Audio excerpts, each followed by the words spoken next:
Hello दोस्तों, आज हम जानते हैं कि इंडिया के लार्जेस्ट न्यूक्लियर पावर प्लांट जो कि कुंदलकुलम में है, वहाँ के डाटा ब्रीच हो गया है, ऐसे आया है न्यूज में। तो और एक न्यूज़पेपर में आया है द टाइम्स ऑफ इंडिया में कि एनपीसीआईएल ने डिनाई कर दिया है कि न्यूक्लियर सिस्टम ब्रीच नहीं हुआ है, यानी कुंदलकुलम में डाटा लीक नहीं हुआ है, ऐसा कह रहा है। तो ये क्या माजरा चल रहा है, उसके बारे में हम डिटेल्स में जानेंगे। तो पहले घटना क्या है और यह खबर इतनी बड़ी क्यों बन गई है, उसके बारे में जान लेते हैं। तो जुलाई 2026 में भारत के परमाणु ऊर्जा क्षेत्र से जुड़ी एक बहुत बड़ी खबर है ये, जो राष्ट्रीय और अंतर्राष्ट्रीय स्तर पर ध्यान को आकर्षित कर दिया है। इस रिपोर्ट के अनुसार भारत के सबसे बड़े परमाणु ऊर्जा केंद्रों में से एक, जिसको हम कुंडनकुलम परमाणु ऊर्जा परियोजना कहते हैं, वहां से संबंधित हजारों दस्तावेज कथित के रूप से डार्क वेब पर दिखाई दिए हैं। तो साइबर अपराधी समूह, जिसको हम वर्ल्ड लीग कहते हैं, ये वर्ल्ड लीग क्या है बाद में जानेंगे, ठीक है। तो उन्होंने दावा किया है कि उसके पास इस परियोजना से जुड़े ब्लूप्रिंट है, सप्लायर सूची भी है, निरीक्षण रिकॉर्ड और बीमा दस्तावेज और तकनीकी फाइलें सब कुछ मौजूद है हमारे पास, ऐसा कह रहा है, यानी वर्ल्ड लीग में। तो जैसे ही यह जानकारी सामने आई है, तो लोगों के मन में सबसे बड़ा प्रश्न यही है कि क्या भारत के परमाणु रिएक्टर की सुरक्षा से समझौता हो गया है। तो परमाणु संयंत्र किसी भी देश की रणनीतिक और राष्ट्रीय सुरक्षा से जुड़े होते हैं, तो इसीलिए उनकी जुड़ी किसी भी साइबर घटना को सामान्य डेटा चोरी की तरह नहीं देखा जाता है। यही कारण है कि यह मामला केवल एक कंपनी या एक सर्वर के हैक होने तक सीमित नहीं रह गया है, बल्कि यह राष्ट्रीय सुरक्षा और साइबर सुरक्षा पर बड़ी बहस का विषय भी बन गया है। तो पहले तो हम जान लेते हैं कि एनपीसीआईएल ने क्या सफाई दी है। तो घटना सामने आने के तुरंत बाद भारत की सरकारी परमाणु ऊर्जा कंपनी, जिसको हम एनपीसीआईएल कहते हैं, उन्होंने आधिकारिक बयान जारी किया है। तो कंपनी ने स्पष्ट किया है कि किसी भी परमाणु सुरक्षा प्रणाली, रिएक्टर नियंत्रण प्रणाली या परमाणु सुरक्षा नेटवर्क में कोई संदेह नहीं लगा रही है। यानी एनपीसीआईएल के अनुसार सार्वजनिक डोमेन में जो उपलब्ध होने का दावा किया जा रहा है, जो डेटा केवल बैलेंस ऑफ प्लांट यानी सहायक और पारंपरिक सुविधाओं से भी जुड़ा हुआ है, ऐसे कह रहे हैं। यानी जितना भी है, यानी बड़े बड़े जैसे रिएक्टर नियंत्रण, सुरक्षा प्रणाली, परमाणु सुरक्षा नेटवर्क, यहाँ पर कोई दबाव नहीं है, यानी ये सब हैक नहीं हुआ है, यानी डेटा लीक नहीं हुआ है, ऐसे कह रहे हैं।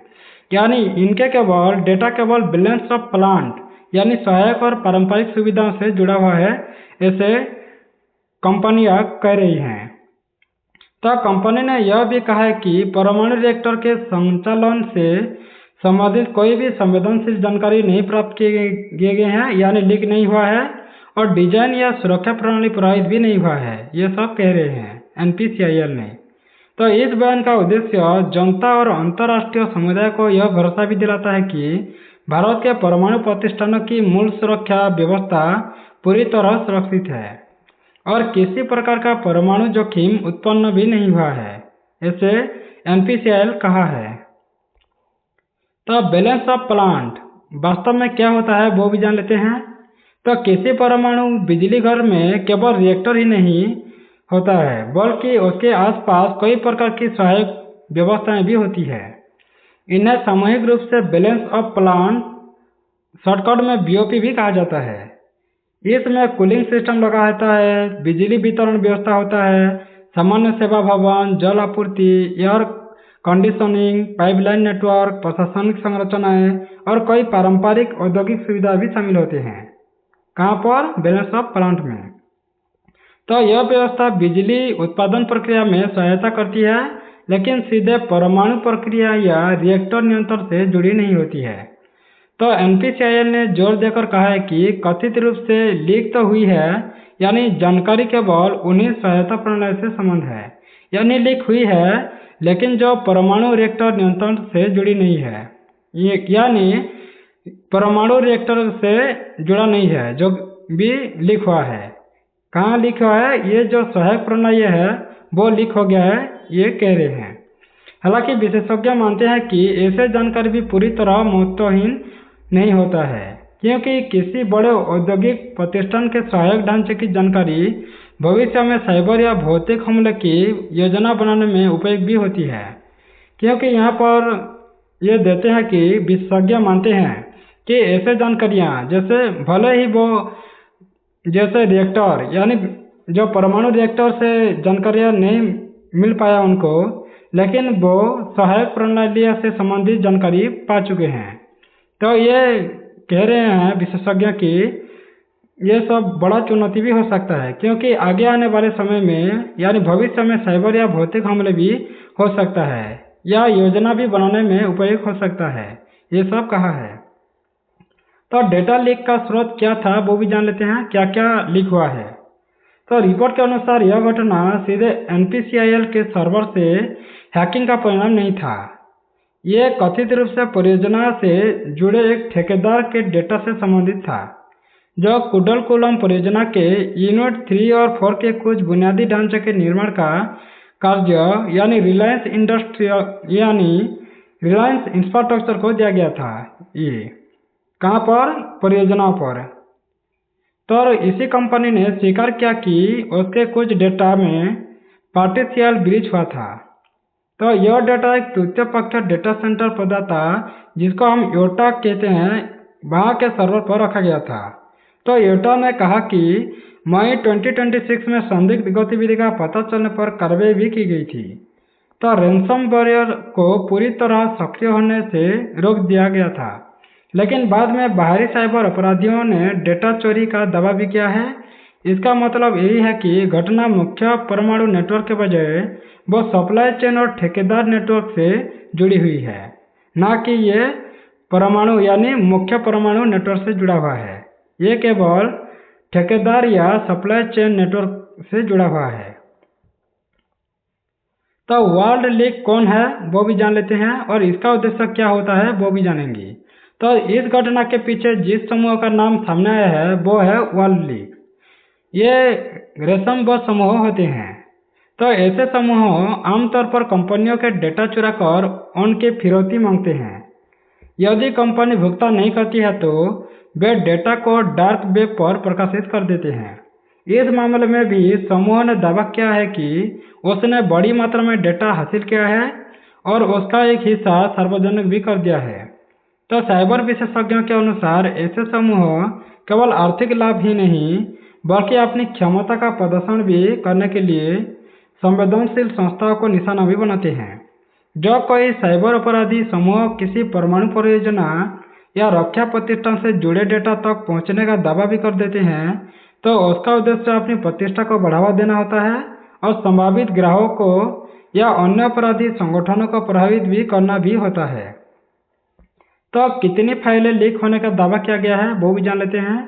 तो रिपोर्ट के अनुसार वर्ल्ड लीक ने लगभग 8.58 लाख फाइलें के बड़े संग्रह में लगभग 19,000 फाइलों को कुडनकुलम परियोजना से जुड़ा बताया गया है।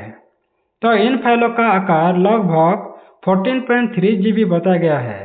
इनमें कथित रूप से तकनीकी चित्र, सप्लायर विवरणी, बैठक रिकॉर्ड, उपकरण निरीक्षण रिपोर्ट, बीमा दस्तावेज और परियोजना निर्माण ये सब जुड़ी सामग्री शामिल है। हालांकि इन दस्तावेजों की प्रमाणिकता की स्वतंत्र पुष्टि भी अभी तक नहीं हुई है। फिर भी यदि इनमें से कुछ भी वास्तविक हुआ तो यह भारत की औद्योगिक और रणनीतिक सुरक्षा के लिए चिंता का विषय भी हो सकता है, क्योंकि बड़ी परियोजनाएं की इंजीनियरिंग जानकारी गलत हाथों में जाने पर भविष्य के हमले की योजना बनाने में सहायता भी मिल सकती है। तो क्या परमाणु रिएक्टर वास्तव में सुरक्षित है वो भी जान लेते हैं। तो परमाणु रिएक्टर की नियंत्रण प्रणाली सामान्य इंटरनेट से जुड़ी नहीं होती है। इन्हें एयर गैप्ड नेटवर्क कहा जाता है, जिसका अर्थ है कि वे सार्वजनिक नेटवर्क और इंटरनेट से अलग रहती है। यही कारण है कि दुनिया के अधिकांश परमाणु प्रतिष्ठान साइबर हमले के बावजूद भी सुरक्षित रहते हैं। तो कुडनकुलम परियोजना में भी रिएक्टर की बात करें तो वह नियंत्रण हो चुका है, सुरक्षा की सेंसर भी है और आपातकालीन शटडाउन प्रणाली भी है, और अन्य महत्वपूर्ण व्यवस्थाएं भी अलग नेटवर्क पर संचालित होती हैं। तो NPCIL ने इसी आधार पर कहा है कि कोई परमाणु सुरक्षा जोखिम उत्पन्न नहीं हुआ है। फिर भी साइबर विशेषज्ञों का मानना है कि किसी भी महत्वपूर्ण अवसंरचना के आसपास के नेटवर्क, सप्लाई चेन और प्रशासनिक प्रणालियां कमजोर की कड़ी बन सकती है, जिसमें सप्लाई चेन जुड़ा होता है, नेटवर्क, प्रशासनिक प्रणालियां, ये सब कमजोर कड़ी भी बन सकता है, ये कहा है। तो इनके माध्यम से भविष्य में बड़े हमलों की योजना भी बनाई जा सकती है। तो कुंडलकुलम परियोजना भारत के लिए कितनी महत्वपूर्ण साबित होता है वो भी जान लेते हैं, यानी इतनी महत्वपूर्ण क्यों है। तो तमिलनाडु के तिरुनेलवेली जिले में स्थित कुंडमकुलम परमाणु ऊर्जा परियोजना भारत की सबसे बड़ी परमाणु बिजली परियोजना है, जो वर्तमान में यहाँ 2 रिएक्टर संचालित होता है और 4 अतिरिक्त इकाइयों पर कार्य चल रहा है। सभी 4 इकाइयों को पूरा होने के बाद इसकी कुल क्षमता लगभग 6000 मेगावाट तक पहुंच सकती है, यानी 6000। तो भारत ने 2070 तक नेट जीरो उत्सर्जन का लक्ष्य भी निर्धारित किया है और इसके लिए परमाणु ऊर्जा को महत्वपूर्ण विकल्प माना जा रहा है। कोयले पर निर्भरता कम करने और स्वच्छ ऊर्जा उत्पादन बढ़ाने में कुंडनकुलम की भूमिका बेहद महत्वपूर्ण होने वाला है। यही कारण है कि इस परियोजनाओं से जुड़ी किसी भी सुरक्षा घटना को अत्यंत गंभीरता से देखा जा रहा है। तो रूस और भारत का सहयोग इसमें कैसे जुड़ा है वो भी जान लेते हैं। तो कुंडमकुलम परियोजना भारत और रूस के बीच परमाणु सहयोग का सबसे बड़ा उदाहरण हम देख सकते हैं। यहाँ इस्तेमाल किए जा रहे हैं VVER 1000 रिएक्टर रूस की सरकारी परमाणु कंपनी रोस्टम द्वारा विकसित तकनीक पर आधारित है। भारत और रूस के बीच कई दशकों से परमाणु सहयोग चलता रहा है और कुंडमकुलम उसी साझेदारी की परिणाम है। विशेषज्ञों का मानना है कि मुख्य रिएक्टर डिजाइन और कोर सिस्टम से जुड़े दस्तावेज ठेकेदार कंपनियों के पास सीमित मात्रा में होती है, इसीलिए इस घटना में मुख्य परमाणु तकनीक के लीक होने की संभावना कम मानी जा सकती है, यानी कम मानी जा रही है। और फिर भी भारत और रूस दोनों के लिए यह घटना साइबर सुरक्षा के महत्व को और भी अधिक बढ़ाने वाली साबित हो सकता है। तो क्या यह पहली साइबर घटना हुई है वो भी जान लेते हैं। तो नहीं है ऐसा। वर्ष 2019 में भी कुंडनकुलम परियोजना से जुड़ी प्रशासनिक नेटवर्क में मेलवेयर पाए जाने की खबर आई थी। उस समय भी NPCIL ने स्पष्ट किया था कि प्रभावित कंप्यूटर केवल प्रशासनिक कार्यों के लिए इस्तेमाल होते थे और उनका रिएक्टर नियंत्रण प्रणाली से कोई संबंध भी नहीं था। उस घटना में उत्तर कोरिया से जुड़े लेजोरस समूह का नाम भी चर्चा में आया था। वर्तमान घटना यह दिखाती है कि दुनिया भर में परमाणु प्रतिष्ठान लगातार साइबर अपराधियों और विदेशी खुफिया एजेंसियों के निशाने पर रहता है। इसीलिए साइबर सुरक्षा को अब भौतिक सुरक्षा जितना ही महत्वपूर्ण माना जाने लगा है। तो भारत के लिए सबसे बड़ा सबक क्या होगा वो भी जान लेते हैं। तो यह घटना स्पष्ट करती है कि केवल सरकारी सर्वरों की सुरक्षा पर्याप्त नहीं होता है। आज बड़े बुनियादी ढांचा परियोजनाओं में दर्जनों निजी कंपनियां, सप्लायर, डेटा सेंटर और तकनीकी साझेदार जुड़े होते हैं। तो यदि इनमें से किसी एक की सुरक्षा कमजोर होती है तो पूरा नेटवर्क जोखिम में पड़ सकता है। इसे सप्लाई चेन अटैक भी कहा जा सकता है। दुनिया में कई बड़े साइबर हमले इसी मॉडल पर ही होते हैं। भारत को अब सुरक्षा में परमाणु ऊर्जा, अंतरिक्ष, रेलवे और बिजली क्षेत्र से जुड़े सभी ठेकेदार के लिए समान साइबर सुरक्षा मानक लागू करना होगा, जो multi factor authentication, zero trust architecture, नियमित सुरक्षा ऑडिट करना और कर्मचारियों के प्रशिक्षण जैसे कदम अब अनिवार्य बनते जा रहे हैं। तो कंक्लूजन क्या होगा, यानी भविष्य की दिशा क्या हो सकता है। तो कुंडनकुलम डेटा लीक की घटना ने भारत को यह याद दिलाया है कि आधुनिक युग में युद्ध केवल जमीन, समुद्र और आकाश में नहीं बल्कि साइबर दुनिया में भी लड़ा जा सकता है। उपलब्ध जानकारी के अनुसार भारत के परमाणु रिएक्टरों की मुख्य सुरक्षा प्रणाली सुरक्षित है और NPCIL के अनुसार किसी भी परमाणु संचालन प्रणाली में सेंध भी नहीं लगी है। फिर भी यह घटना एक चेतावनी के रूप में देखा जा सकते हैं, यानी रणनीतिक परियोजनाओं की सुरक्षा केवल रिएक्टर या हथियारों की सुरक्षा तक सीमित नहीं रहेगा। सप्लाई चेन में क्लाउड सर्वर, डेटा सेंटर, ठेकेदार और प्रशासनिक नेटवर्क भी राष्ट्रीय सुरक्षा का हिस्सा बन गए हैं। यदि भारत को भविष्य में परमाणु ऊर्जा क्षमता का तेजी से विस्तार करना है तो उसे समान गति से साइबर सुरक्षा ढांचे को भी मजबूत करना होगा और आने वाले वर्षों में साइबर सुरक्षा परमाणु सुरक्षा का अभिन्न अंग बन जाएगा। यानी परमाणु सुरक्षा साइबर सुरक्षा के अभिन्न अंग बन सकता है और यही इस पूरे प्रकरण का सबसे बड़ा संदेश भी होगा।